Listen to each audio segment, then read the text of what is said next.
Former Chancellor Gerhard Schröder was known to be an art lover, as is current Foreign Minister Guido Westerwelle, along with a host of captains of industry and bankers. But what is it about people in power and art? Here's someone who might know. Modern art is associated with risk-taking, decisiveness, power. It's dynamic, progressive, and forward-looking. These are exactly the sort of qualities you find listed as prerequisites for jobs in management. So someone who identifies with the work of modern art and displays it is effectively claiming these qualities as his own, qualities needed in that line of work. In politics, art has replaced the sort of symbols of power that have been proscribed since the Nazi era. Back when the seat of government was Bonn, neutral historical paintings graced the chancellery offices, which were relatively modest and unassuming by today's standards. When the government moved to Berlin after reunification, attitudes changed and the trappings of power were spruced up. Not only was the Chancellor's office much larger, there was a white wall behind his desk that positively cried out to be filled. It needed a picture, and it was obvious that this picture would have to have an immediate symbolic significance. It would also be a political statement. When he assumed office, Gerhard Schröder chose a painting by Georg Baselitz of the German eagle as a swooping vulture.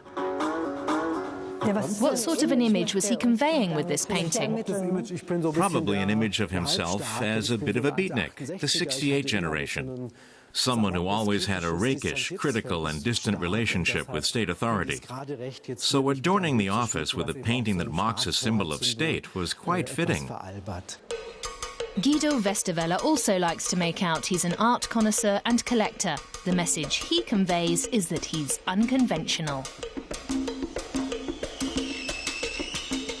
Sometimes this can backfire. Can you give me some examples? When Guido Westerwelle poses with Ottmar Höll's two gnomes, then it's obviously tempting to see him as the third gnome.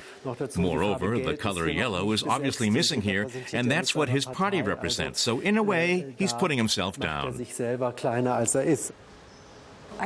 Modern art prides itself on being autonomous, so how do artists deal with this situation? Very differently, I'd say. Some of them don't mind at all. Here you can see Norbert Bisky in Guido Westerwelle's office. They're hanging one of his paintings together.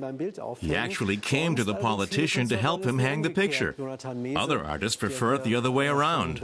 Jonathan Mese is seen here receiving a prize from Westerwelle and commenting about the event with the statement, "Politics always needs to come to art, never the other way around." Business also uses art to encourage communication and creativity. These days, art is the status symbol for business tycoons, and a lot cooler than a luxury yacht. Ideally, it should be abstract, which is perceived to be message-free, and it's even better when its colours match the company logo. Former Social Democratic Chancellor Willy Brandt in bronze. Sometimes being followed by their predecessors' beady eyes makes today's politicians a bit nervous. Angela Merkel doesn't always seem at ease with Konrad Adenauer looking over her shoulder. It's noticeable that she doesn't use the opportunities afforded by modern art to magnify her position and boost her image. But in a way, this can work to her advantage. You get the feeling that this is a person who doesn't need something exclusive, like modern art, to represent the extent of her power.